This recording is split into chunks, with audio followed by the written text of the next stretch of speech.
Assalamualaikum warahmatullahi wabarakatuh. Izinkan di sini saya akan menjelaskan terkait bagaimana cara mengembangkan proses bimbingan belajar untuk diagnostik kesulitan belajar siswa.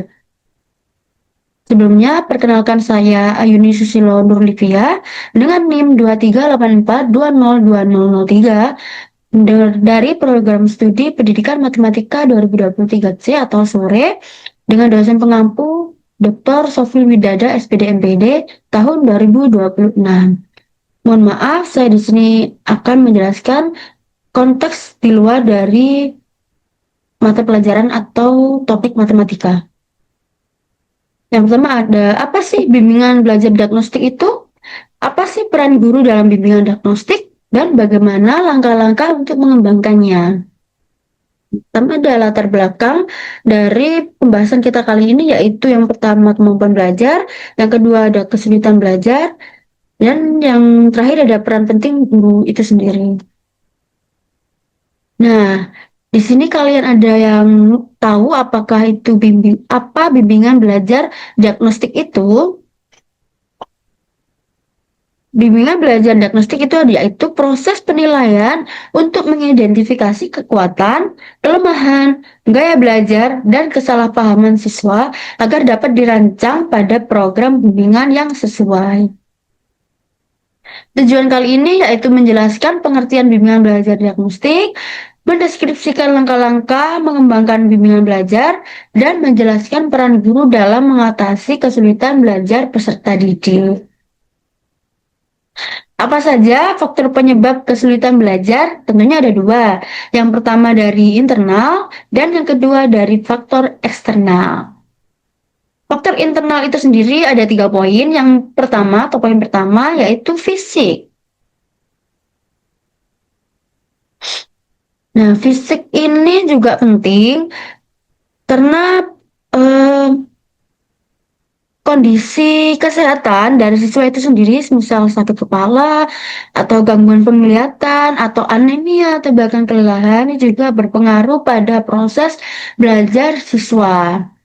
Terus kondisi fisik juga mempengaruhi konsentrasi dan daya ingat siswa itu sendiri terkait materi yang disampaikan oleh guru.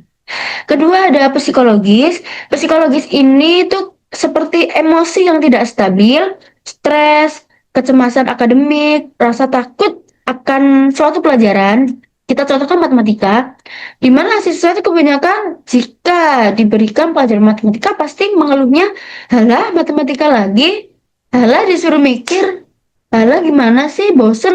Tuh. Siswa yang takut salah itu juga cenderung pasif atau mendiam dirikan dirinya gitu.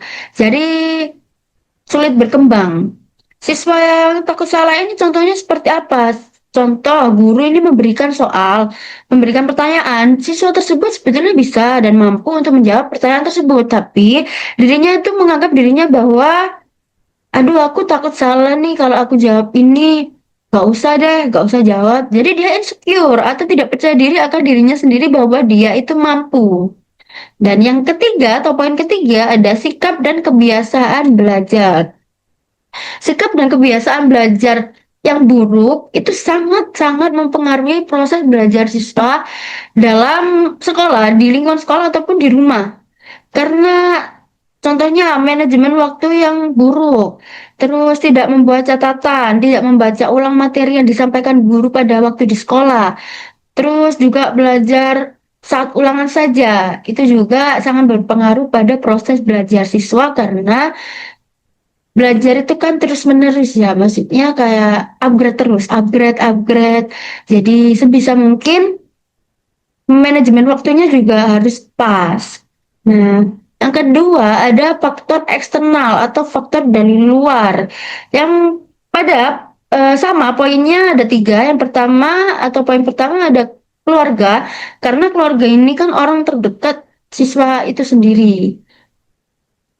Keluarga ini biasanya penyebabnya itu karena pola asuh yang otoriter atau kurangnya perhatian dari orang tua ataupun anggota keluarga lainnya itu juga sangat berpengaruh pada kemampuan siswa itu sendiri. Terus ekonomi keluarga, kenapa bisa disebut ekonomi keluarga ini penyebab eksternalnya? Karena tidak seluruh siswa itu ekonominya tuh ke atas, ada yang juga ke bawah. Itu juga ada menimbulkan bisa atau dapat menimbulkan insecure dari dirinya sendiri sehingga itu mengganggu konsentrasi atau fokus belajar siswa itu sendiri. Terus yang ketiga, yang kedua ada, mohon maaf, yang kedua ada sekolah. Di sekolah ini juga penting ya, karena di mana siswa itu belajar, benar-benar belajar. Yang pertama ada metode guru itu sangat berpengaruh, karena bagaimana cara guru menyampaikan suatu materi kepada siswa, supaya siswa tersebut bisa mengikuti dan memahami materi yang disampaikan. Terus juga sarana prasarana dari sekolah itu sendiri yang eh, bandingkan sarana dan prasarana yang sangat lengkap dan sarana prasarana yang kurang itu juga mempengaruhi, di mana semisal guru ini ingin ingin menggunakan suatu sarana, contohnya proyektor proyektor tetapi sekolah itu tidak tidak memiliki, itu juga sangat menghambat guru menyampaikan materi yang akan disampaikan. Terus suasana kelas yang kondusif itu sangat bagus untuk konsentrasi belajar siswa. Ada yang selanjutnya ada poin ketiga yaitu lingkungan sosial.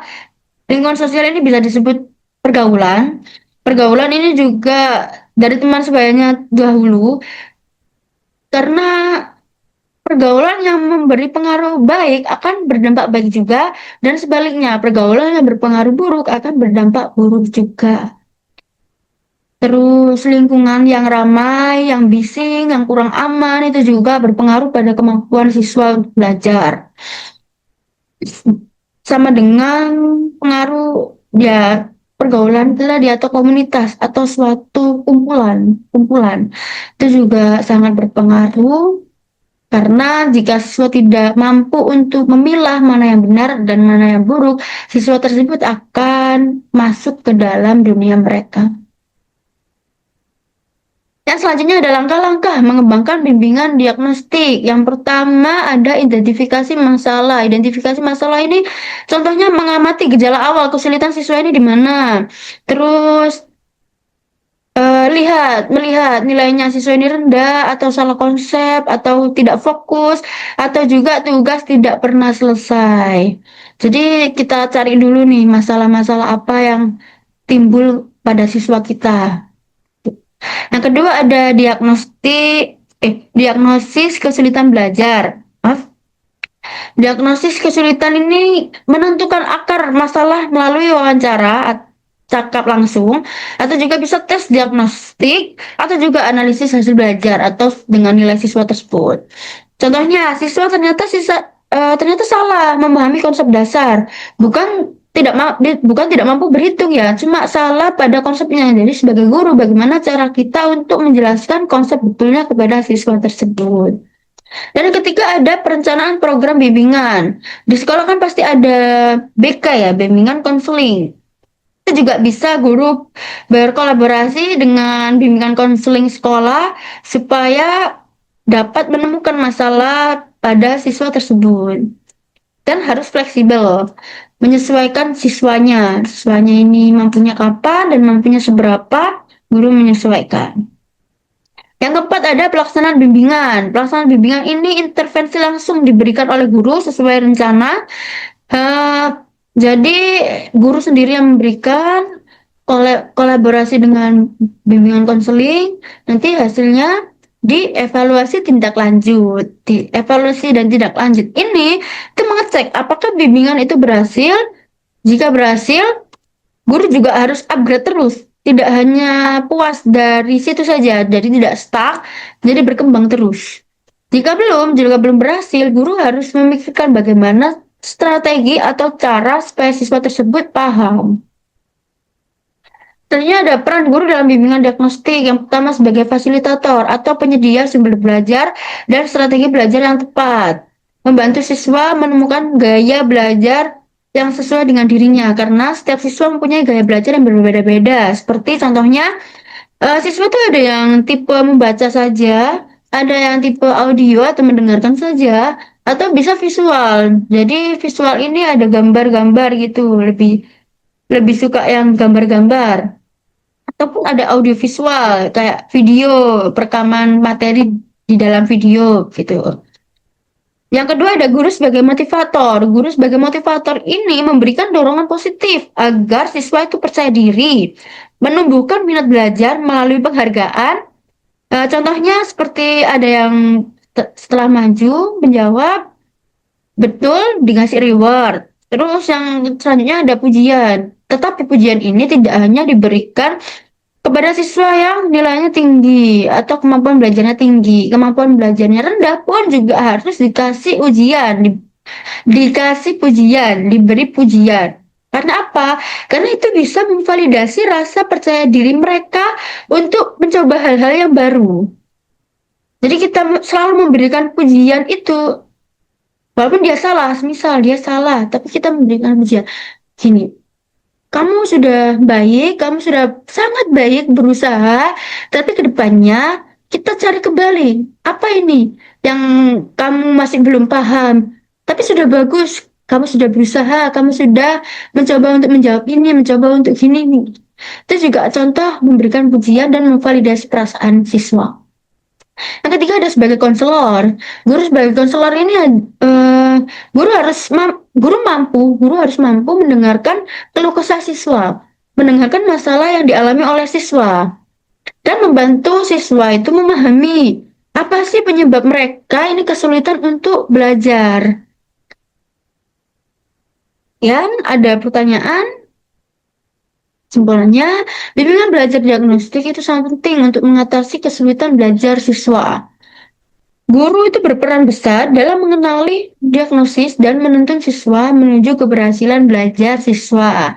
Dan keberhasilan belajar bimbingan bergantung pada kemampuan dan empati guru. Jadi guru bukan hanya sekedar akademik, tetapi juga emosional, sosial, dan psikologis. Terima kasih. Mohon maaf jika banyak kata yang salah atau banyak kurangnya. Mohon maaf. Wassalamualaikum warahmatullahi wabarakatuh.